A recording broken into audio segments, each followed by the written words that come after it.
Another thing that I feel like people miss when you talk about, let's say, sun, the relationship with it, tanning or burning, is diet. Is what is that doing in relation? Because people don't see the two together. And you're seeing people just say, "Hey, I burn no matter what." And your toxic burden, of course, I'd love to hit on, but what kind of a diet are you practicing, or do you recommend for people that are having issues with being in the sun? I like to follow more of an animal-based type of approach. So the foundation for my philosophy on nutrition is as the foundation, do you have whole nutrient dense foods as the majority of your diet? I think that's the most basic form of understanding around nutrition. When it comes to nutrition and sunlight, I actually believe that light is a more powerful factor when it comes to avoiding burns. But at the same time, I do think that nutrition is important to a degree. We have to consider the consumption of vegetable oil, these rancid omega 6s that really make up the integrity of the skin. If you're consuming a lot of that, which most Americans are, then their skin is automatically going to be more vulnerable. Whereas I like a lot of the monounsaturated, saturated fat sources that are extremely powerful for overall skin health. You have the consumption of wild caught marine life, which I'm a huge fan of. You talk about Mhm. omega 3s making up the integrity of the skin. And it's also important to consider the skin in relation as one unit to the brain and the eyes. So this is what we call neuroectoderm, which refers to all of these things being made up of the same skin when you're an embryo in your mother's womb. And so we have to consider whatever impacts the skin in a negative way will definitely impact the eyes and the brain in the same way negatively. So it's all one unit. And I think if we can really have a more comprehensive approach to not only our light diet, but our real diet, then we can set ourselves up to better handle sunlight exposure.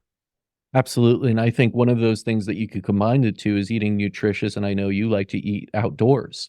You know, Yeah. what are the benefits there? Because I've made this case that, we should be eating outside if we can, more so, what are the benefits of actually eating your food outdoors? Well, I mean, there was a recent study that I covered. I think it was 2022 or 2023, but basically they showed that if you get deep red light for 15 minutes on your skin directly after a meal, your postprandial blood glucose goes down substantially. I think it was by like 35, 39%, something of that nature. So when you consider that the United States has a huge epidemic of type 2 diabetics, even worse pre-diabetics that goes unknown and unnoticed. This is has massive implications for people. I mean, just go outside, get a lot of your skin exposed, and eat your meals outdoors. Yeah. And there's the other part to that too. If you're eating poorly, you're gonna have a high toxic burden. And I found this to be true even in myself when I was just not taking care of myself and eating a little, worse years and years ago, probably in my 20s, that I would burn easier.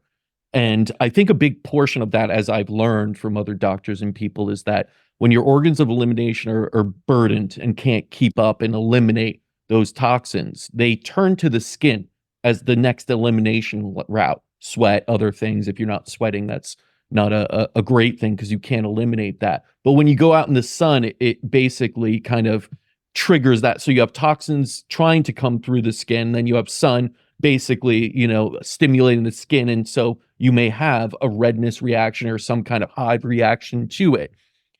What are your thoughts on that of the sun almost being a barometer of toxicity within the body? I think it plays a role. I mean, that makes sense from a mechanistic standpoint. We have to consider that sunlight is a stressor on the body, but again, using that hormetic framework, it's a stressor that drives all of life and evolution to a certain direction of growth and development. But yeah, I think like I said, I think the toxicity plays a role in the skin. I think nutrition plays a role in the skin, but people do not appreciate and do not cover the fact that that red light spectrum in the morning actually primes the skin in order for you to take advantage of the UVA and UVB midday. And what I notice is that the vast majority of people don't get most of their skin exposed in the morning, and then they immediately head into midday sunbathing conditions.